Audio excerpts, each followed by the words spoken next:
नमस्कार दोस्तों, स्वागत है आपका आज के मुख्य समाचारों में। जी हां दोस्तों, आपको यहां पर देखने को मिलेंगे आज दिन भर की 25 बड़ी खबरें मुख्य समाचार ब्रेकिंग न्यूज अपडेट्स के रूप में। तो चलिए दोस्तों, जान लेते हैं आज की पहली बड़ी खबर। राहुल गांधी बोले मणिपुर में भारत माता की हत्या हुई। अमित शाह बोले वहां जो हुआ वह शर्मनाक, उस पर राजनीति करना और भी शर्मनाक।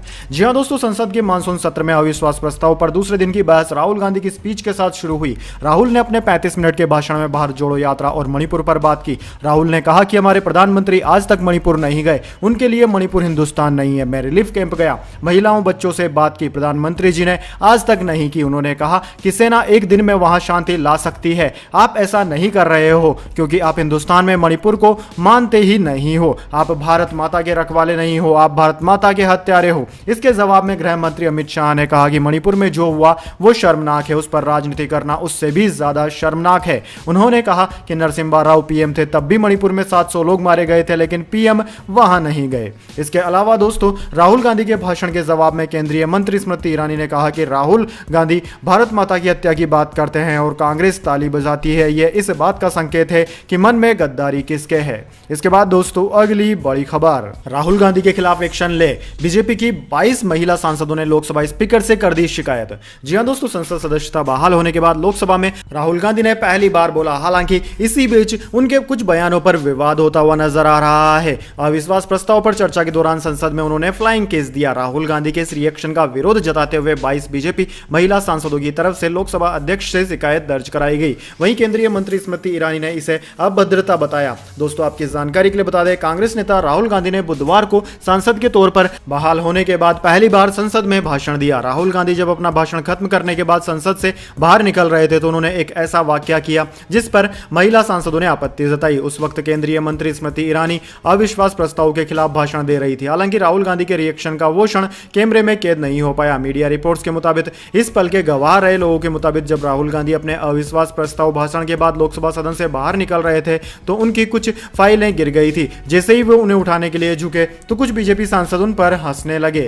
इस पर राहुल गांधी ने बीजेपी सांसदों की तरफ फ्लाइंग किस दिया और हंसते हुए बाहर चले गए। वहीं राहुल गांधी की इस रिएक्शन पर प्रतिक्रिया देते हुए केंद्रीय मंत्री स्मृति ईरानी ने निशाना साधते हुए कहा कि सिर्फ एक महिला विरोधी व्यक्ति ही संसद में महिला सांसदों को फ्लाइंग किस दे सकता है। इसके बाद दोस्तों, अगली बड़ी खबर। Money laundering case, Gopal Kanda के घर और ऑफिस में ईडी का छापा, बंद पड़े दफ्तर भी खंगाले। जी हां दोस्तों, हरियाणा लोकहित पार्टी के नेता गोपाल कांडा के घर और दफ्तर पर परिवर्तन निर्देशालय यानी कि ईडी ने आज छापा मारा। ईडी ने एक धन शोधन मामले की जांच के तहत हरियाणा के विधायक गोपाल कांडा और अन्य के परिसरों पर बुधवार को यह कार्रवाई की। एमपी एमएलए के तहत मारे गए छापे की कार्रवाई सुबह करीब 6 बजे से शुरू हुई। ईडी ने एमडीएलआर ग्रुप के बंद पड़े दफ्तरों पर भी रेड डाला है। ये दफ्तर हरियाणा के अलग अलग शहरों में है। दोस्तों, आपकी जानकारी के लिए बता दें कि गोपाल कांडा एमडीएलआर के प्रमोटर थे। हरियाणा के चर्चित नेता हाल ही में एयर होस्टेस गीतिका शर्मा केस में बरी हुए हैं। इसके बाद दोस्तों, अगली बड़ी खबर। नूंह पहुंचा भाजपा नेताओं का प्रतिनिधिमंडल, सोहना में आम आदमी पार्टी के डेलीगेशन को रोका गया। गुप्ता बोले बीजेपी को किस चीज का डर है। जी हां दोस्तों, हरियाणा के नूंह में हिंसा के बाद प्रभावित क्षेत्रों का जायजा लेने के लिए भाजपा का प्रतिनिधिमंडल पहुंच गया है, जिसमें भाजपा प्रदेश अध्यक्ष ओम प्रकाश धनखड़ के साथ कैबिनेट मंत्री बनवारी लाल, प्रदेश महामंत्री और विधायक मोहन लाल भाडोली, विधायक संजय सिंह और समय सिंह भाटी मौजूद रहे। नूंह प्रशासन की तरफ से सिर्फ 5 नेताओं को जाने की अनुमति दी गई। वहीं आम आदमी पार्टी के प्रतिनिधिमंडल को सोहना के रायपुर में रोक दिया गया। पार्टी के प्रदेश अध्यक्ष और राज्यसभा सांसद डॉक्टर सुशील गुप्ता पुलिस के अधिकारियों से बातचीत कर रहे हैं। उनके साथ मुकेश डागर, धर्मेंद्र खटाना, धीरज यादव समेत कई और भी नेता मौजूद हैं। सुशील गुप्ता ने कहा कि भाजपा के लोगों को जाने की इजाजत मिल गई जबकि उन्हें रोक दिया गया। वे दंगे के पीड़ित लोगों से मिलना चाहते हैं, वे मंदिर और मस्जिद जाना चाहते हैं। आखिर भाजपा को किस चीज का डर है जिसकी वजह से उन्हें रोका जा रहा है। इसके बाद दोस्तों, अगली बड़ी खबर। ज्ञानव्यापी सर्वे रुकवाने के लिए मुस्लिम पक्ष फिर कोर्ट पहुंचा। जिला अदालत में 5 पॉइंट्स पर याचिका दाखिल की। जी हां दोस्तों, ज्ञानव्यापी में एएसआई सर्वे पर रोक के लिए मुस्लिम पक्ष एक बार फिर कोर्ट पहुंच गया है। मुस्लिम पक्ष ने जिला कोर्ट में सर्वे रोकने के लिए याचिका दाखिल की है। इसमें 5 तकनीकी पॉइंट्स को आधार बनाते हुए सर्वे पर रोक लगाने की मांग की गई। कोर्ट ने याचिका स्वीकार कर ली है। दोस्तों, इन 5 पॉइंट्स में मुस्लिम पक्ष की ओर से ज्ञानव्यापी सर्वे में मीडिया कवरेज को लेकर रोक लगाने की अपील भी शामिल है। इसके बाद दोस्तों, अगली बड़ी खबर। ट्रंप बोले हमारे देश पर हमला हो रहा, 5 महीने में दूसरी बार कहा सत्ता में आया तो सबसे बड़ा डिपोर्टेशन ऑपरेशन चलाऊंगा। जी हां दोस्तों, अमेरिका के पूर्व प्रेसिडेंट डोनाल्ड ट्रंप का कहना है कि अगर वो सत्ता में वापस आए तो सबसे बड़ा डिपोर्टेशन ऑपरेशन चलाएंगे। न्यूयॉर्क टाइम्स के मुताबिक ट्रंप न्यू हैम्पशायर शहर में सभा को संबोधित कर रहे थे। उन्होंने कहा कि हमारे देश पर हमला हो रहा है, अगर मैं सत्ता में आया तो सभी जरूरी स्टेट, लोकल, फेडरल और मिलिट्री रिसोर्सेज का इस्तेमाल करके अमेरिकी इतिहास का सबसे बड़ा डिपोर्टेशन ऑपरेशन चलाऊंगा। ट्रंप ने दूसरी बार सबसे बड़े डिपोर्टेशन ऑपरेशन चलाने का जिक्र किया है। इसके पहले 5 मार्च को उन्होंने यूएस मैक्सिको बॉर्डर के जरिए अवैध रूप से अमेरिका आने वाले प्रवासियों और बाइडेन एडमिनिस्ट्रेशन की गलत नीतियों को लेकर डिपोर्टेशन ऑपरेशन चलाए जाने की बात कही थी। इसके बाद दोस्तों अगली बड़ी खबर, वर्ल्ड कप का नया शेड्यूल हुआ घोषित, 9 मैचों में हुए बदलाव। जी हां दोस्तों, भारत की मेजबानी में इसी साल 5 अक्टूबर को वनडे वर्ल्ड कप 2023 का आगाज होना है। टूर्नामेंट का फाइनल 19 नवंबर को खेला जाएगा। इंटरनेशनल क्रिकेट काउंसिल यानी कि आईसीसी ने इसका नया शेड्यूल जारी कर दिया है। इसके तहत भारत पाकिस्तान मैच समेत 9 मुकाबलों में बदलाव हुआ है। भारत और पाकिस्तान का मैच अब 15 की बजाय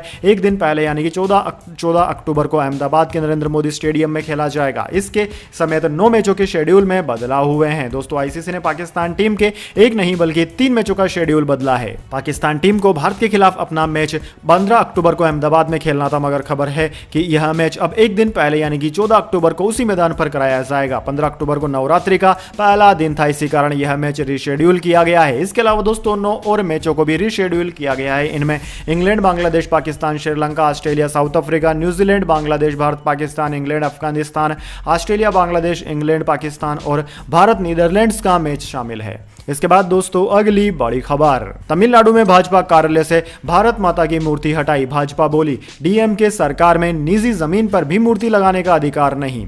जी हां दोस्तों, तमिलनाडु के विरुद्धनगर जिले में पुलिस और प्रशासन की टीम ने भाजपा कार्यालय में लगी भारत माता की मूर्ति को हटा दिया। मूर्ति को 7 अगस्त की देर रात हटाया गया। मीडिया रिपोर्ट्स के मुताबिक तमिलनाडु के भाजपा अध्यक्ष के अन्नामलाई 9 अगस्त को इस मूर्ति का अनावरण करने वाले थे। मूर्ति हटाने वाले अधिकारियों का कहना है कि मूर्ति बिना प्रशासन की अनुमति के रखी गई थी। वहीं अन्नामलाई ने कहा कि डीएमके की भ्रष्ट सरकार में पार्टी को अपनी जमीन पर भारत माता की मूर्ति लगाने का भी अधिकार नहीं है। इसके बाद दोस्तों अगली बड़ी खबर, एसबीआई के सिर पर सजा यह ताज, रेस में पिछड़ गई रिलायंस इंडस्ट्रीज, 20 साल में दूसरी बार कमाल। जी हां दोस्तों, वित्त वर्ष 2023-24 की पहली तिमाही यानी कि अप्रैल जून में देश के सबसे बड़े सरकारी बैंक भारतीय स्टेट बैंक ने भारत की सबसे ज्यादा मुनाफे वाली कंपनी का ताज अपने सिर पर सजा लिया है। इस मुकाम तक पहुंचने में एसबीआई ने देश की सबसे वैल्यूएबल कंपनी रिलायंस इंडस्ट्रीज को पीछे छोड़ दिया है। हाल ही में फोर्ब्स की 500 सबसे ज्यादा वैल्यूएबल कंपनियों की लिस्ट में रिलायंस इंडस्ट्रीज को 88वां स्थान मिला था। एसबीआई ने अप्रैल जून तिमाही में 18,537 करोड़ रुपए का नेट प्रॉफिट हासिल किया है, जो रिलायंस इंडस्ट्रीज के 16,011 करोड़ रुपए के शुद्ध मुनाफे से 2,526 करोड़ रुपए ज्यादा रहा। दोस्तों बीते 20 वर्षों में यह केवल दूसरा मौका है जहां एसबीआई ने पिछले 12 महीने के आधार पर सबसे ज्यादा नेट प्रॉफिट हासिल किया हो। इसके बाद दोस्तों अगली बड़ी खबर, चंद्रयान 3 ने दूसरी बार अपनी कक्षा घटाई। अब इसकी चांद से सबसे कम दूरी 174 किलोमीटर और सबसे ज्यादा दूरी 1437 किलोमीटर रहेगी। जी हां दोस्तों, इसरो ने दूसरी बार चंद्रयान 3 की ऑर्बिट घटा दी है। अब यह चंद्रमा की 174 गुणा 1437 किलोमीटर की ऑर्बिट में आ गया है, यानी कि चंद्रयान 3 ऐसी अंडाकार कक्षा में घूम रहा है जिसमें उसकी चांद से सबसे कम दूरी 174 किलोमीटर और सबसे ज्यादा दूरी 1437 किलोमीटर है। अब चंद्रयान 14 अगस्त को 11:30 से 12:30 बजे के बीच फिर से अपनी ऑर्बिट बदलेगा। इससे पहले 6 अगस्त को रात करीब 11 बजे पहली बार चंद्रयान की ऑर्बिट घटाई गई थी। तब यह चंद्रमा की 170 गुणा 4313 किलोमीटर की ऑर्बिट में आया था। 22 दिन के सफर के बाद चंद्रयान 5 अगस्त को शाम 7:15 पर चंद्रमा की कक्षा में पहुंचा था। इसके बाद दोस्तों अगली बड़ी खबर, व्हाट्सएप के 2 नए feature roll out. Video calling के दौरान स्क्रीन शेयर कर सकेंगे यूजर्स, लैंडस्केप मोड में भी ऐप चलाने की सुविधा। जी हां दोस्तों, इंस्टेंट मैसेजिंग ऐप व्हाट्सएप ने वीडियो कॉल के लिए 2 नए फीचर रोल आउट कर दिए हैं। इनमें स्क्रीन शेयरिंग और लैंडस्केप मोड फीचर शामिल है। स्क्रीन शेयरिंग फीचर से यूजर्स वीडियो कॉलिंग के दौरान अपने डिवाइस की स्क्रीन को अन्य यूजर्स के साथ शेयर कर सकेंगे। यह फीचर यूजर्स को कॉन्टैक्ट लिस्ट में शामिल लोगों के साथ डॉक्यूमेंट, फोटो और अपने शॉपिंग कार्ट को शेयर करने की परमिशन देता है। इसके साथ ही वीडियो कॉलिंग के दौरान मोबाइल को लैंडस्केप मोड पर भी इस्तेमाल किया जा सकेगा। इस फीचर के आने के बाद WhatsApp, Microsoft Meet, Google Meet और जूम के साथ साथ एप्पल के फेस टाइम सहित ट्रेडिशनल वीडियो कॉन्फ्रेंसिंग ऐप को टक्कर दे रहा है। इसके बाद दोस्तों अगली बड़ी खबर, एमपी चुनाव से पहले फिर बिफरे प्राइमरी शिक्षक, सिर मुंडवाया, दान किए बाल, पूछा 51,000 पदों पर कब होगी नियुक्ति। जी हां दोस्तों, मध्य प्रदेश में विधानसभा चुनाव से पहले एक बार फिर से प्राथमिक शिक्षकों ने मोर्चा खोला है। प्राथमिक शिक्षकों ने नियमितीकरण की मांग को लेकर मुंडन कराया। लोक शिक्षण संचालनालय के बाहर अपने बाल दान कर स्कूल शिक्षा विभाग से चयनित प्राथमिक शिक्षकों को जल्द से जल्द नियुक्ति देने की मांग की गई। लोक शिक्षण सचिवालय के बाहर जुटे प्राथमिक शिक्षकों ने कहा कि लंबे समय से नियुक्तियां देने की मांग कर रहे हैं। अब तक 51,000 पदों पर नियुक्तियां नहीं दी गई है, इसलिए चयन प्राथमिक शिक्षकों ने मुंडन कराकर अपने बाल दान कर दिए। इसके बाद दोस्तों अगली बड़ी खबर, सीएम गहलोत ने जनजातीय क्षेत्र के लिए फिर की घोषणाएं, बोले पीएम मोदी ने तो वादे नहीं निभाए लेकिन हम निभाएंगे। जी हां दोस्तों, बांसवाड़ा स्थित आदिवासियों के सबसे बड़े आस्था के धाम मानगढ़ में राहुल गांधी की सभा कल हुई। इसमें मुख्यमंत्री अशोक गहलोत सहित अन्य कांग्रेस के नेता मौजूद रहे। सभा में राहुल गांधी ने अपने संबोधन में राजस्थान सरकार की भरपूर तारीफ की। वहीं मणिपुर हिंसा मामले को लेकर भाजपा को घेरा। इधर मुख्यमंत्री अशोक गहलोत ने अपने संबोधन में राजस्थान में जो भी निर्णय लिए गए इसका श्रेय और सोच राहुल गांधी को दी। सीएम गहलोत ने मणिपुर हिंसा को लेकर कहा कि मोदी शाह सोए हुए हैं, पूरी दुनिया में आलोचना हो रही है। इसके बाद दोस्तों जाने अगली बड़ी खबर, लेकिन उससे पहले मेरी आपसे एक छोटी सी रिक्वेस्ट है, अगर दोस्तों आपको अभी तक हमारी न्यूज़ पसंद आई है तो इसे एक छोटा सा लाइक जरूर दे दीजिए, और अगर आपको पसंद नहीं आई है तो बेशक आप डिसलाइक भी कर सकते हैं, लेकिन दोस्तों लाइक और डिसलाइक जरूर कीजिए, क्योंकि दोस्तों यही हमारी मेहनत का फल होता है। और इसी से हमें पता चलता है कि आपको हमारी वीडियोस पसंद आ रही है या नहीं। तो चलिए दोस्तों जान लेते हैं आज की अगली बड़ी खबर। बढ़त के साथ बंद हुआ शेयर बाजार, सेंसेक्स 159 अंक चढ़कर 65,995 पर बंद। इसके 30 शेयरों में से 17 में रही तेजी। जी हां दोस्तों, शेयर बाजार में बुधवार को बढ़त देखने को मिली। सेंसेक्स 149 अंक चढ़कर 65,995 के स्तर पर बंद हुआ। वहीं निफ्टी में 61 अंक की तेजी देखने को मिली। यह 19,632 के स्तर पर बंद हुआ। सेंसेक्स के 30 शेयरों में से 17 में तेजी और 13 में गिरावट देखने को मिली। आज दोस्तों कई कंपनियां वित्त वर्ष 2023-24 की जून तिमाही के नतीजे भी जारी कर रही हैं। इन कंपनियों में Tata power, Zee entertainment, Abbott India, Bajaj consumer समेत कई कंपनियां शामिल है। दोस्तों बात करें आज के मार्केट में टॉप गेनर और टॉप लूजर्स की, तो निफ्टी 50 के टॉप गेनर्स में आज एसबीआई लाइफ, हीरो मोटोकॉर्प और सिप्ला रहे, जबकि टॉप लूजर्स में अडानी एंटरप्राइजेस, हिंडाल्को और महिंद्रा एंड महिंद्रा रहे। इसके बाद दोस्तों अगली बड़ी खबर, मरे हुए का इलाज, एक ही मोबाइल से 10 लाख लोगों का रजिस्ट्रेशन, आयुष्मान भारत स्कीम पर केक का बड़ा खुलासा। जी हां दोस्तों, देश के जरूरतमंद नागरिकों को इलाज की सहूलियत देने के लिए केंद्र सरकार द्वारा चलाई गई आयुष्मान भारत योजना में बड़ा गड़बड़झाला सामने आया है। ये हम नहीं कह रहे, बल्कि देश के नियंत्रण एवं महालेखा परीक्षक यानी कि केग CAG ने चौंकाने वाला खुलासा किया है। केग ने इस परियोजना को लेकर जारी की अपनी ऑडिट रिपोर्ट में बताया कि इस योजना के तहत ऐसे मरीज भी लाभ उठा रहे हैं जिन्हें पहले मृत दिखाया गया था। यही नहीं, ABPMJY स्कीम के 9 लाख से ज्यादा लाभार्थी तो सिर्फ एक ही मोबाइल नंबर से जुड़े हुए पाए गए हैं। ऑडिट में सबसे बड़ी खामी यह उजागर हुई कि इस योजना के तहत ऐसे मरीज इलाज करा रहे हैं जिन रोगियों को पहले मरा हुआ दिखाया गया था, लेकिन मरने के बाद भी वे इलाज कराते रहे। TMS में मृत्यु के मामले के डाटा को एनालाइज करने से पता चलता है कि आयुष्मान भारत योजना के तहत उपचार के दौरान 88,760 रोगियों की मृत्यु हो गई। इन रोगियों के संबंध में नए इलाज से संबंधित कुल 2,14,923 दावों को सिस्टम में भुगतान के रूप में दिखाया गया है। ऑडिट रिपोर्ट में कहा गया है कि उपरोक्त दावों में शामिल करीब 3,903 मामलों में क्लेम की राशि का भुगतान अस्पतालों को किया गया। इनमें 3,446 मरीजों से संबंधित पेमेंट 6.97 करोड़ रुपए था। यानी कि दोस्तों अस्पताल केंद्र द्वारा जारी की गई योजनाओं का जमकर लाभ उठा रहे हैं फर्जी तरीके से। इसके बाद दोस्तों अगली बड़ी खबर, राहुल गांधी बोले पीएम चाहते हैं मणिपुर में आग लगी रहे, आदिवासी भारत के पहले निवासी, भाजपा वनवासी मानती है यह भारत माता का अपमान है।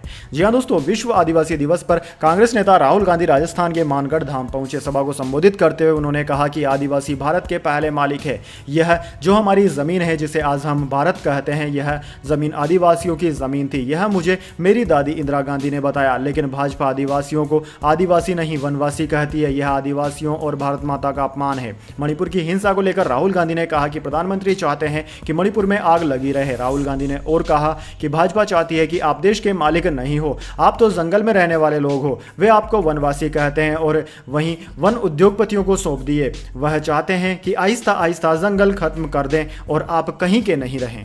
इसके बाद दोस्तों अगली बड़ी खबर, एशिया कप के लिए पाकिस्तान टीम घोषित, बाबर करेंगे कप्तानी। ऑलराउंडर फहीम की 2 साल बाद टीम में हुई वापसी। जी हां दोस्तों, पाकिस्तान क्रिकेट बोर्ड ने एशिया कप 2023 और अफगानिस्तान के खिलाफ होने वाली 3 वनडे मैचों की सीरीज के लिए 18 मेंबर्स वाली टीम घोषित कर दी है। पीसीबी के चीफ सेलेक्टर इंजमाम उल हक ने बुधवार को प्रेस कॉन्फ्रेंस कर इसकी जानकारी दी। पाकिस्तान के star batter Babar Azam team की कप्तानी कर रहे हैं, वहीं मोहम्मद रिजवान विकेटकीपर होंगे। अफगानिस्तान के खिलाफ सीरीज 22 अगस्त से शुरू होगी। वहीं एशिया कप में पाकिस्तान का पहला मुकाबला 30 अगस्त को नेपाल से होगा। एशिया कप में पाकिस्तान और नेपाल के अलावा भारत, बांग्लादेश, श्रीलंका और अफगानिस्तान की टीमें हिस्सा ले रही हैं। दोस्तों, पाकिस्तानी टीम की बात करें तो पाकिस्तानी टीम में अब्दुल्लाह शफीक, फ़खर जमान, इमाम उल हक, बाबर आजम, सलमान अली आगा, इख्तियार अहमद, तैयब ताहिर, मोहम्मद रिजवान, मोहम्मद हारिस, सादाब खान, मोहम्मद नवाज, उस्मान मीर, फ़हीम अरशद, हारिस रहूफ, मोहम्मद वसीम जूनियर, नजीम शाह और शाहीन शाह अफरीदी को शामिल किया गया है। इसके बाद दोस्तों अगली बड़ी खबर,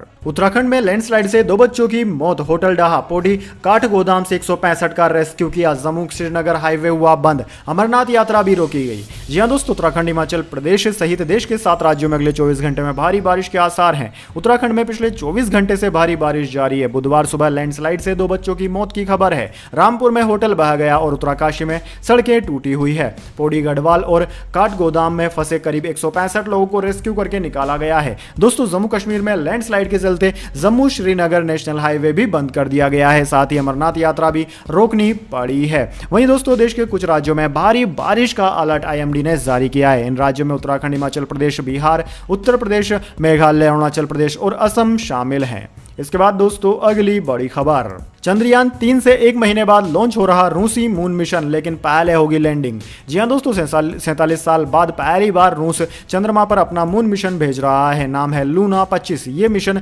भारत के चंद्रयान 3 की लॉन्चिंग के करीब 1 महीने बाद लॉन्च हो रहा है। चंद्रयान 14 जुलाई को लॉन्च किया जाएगा।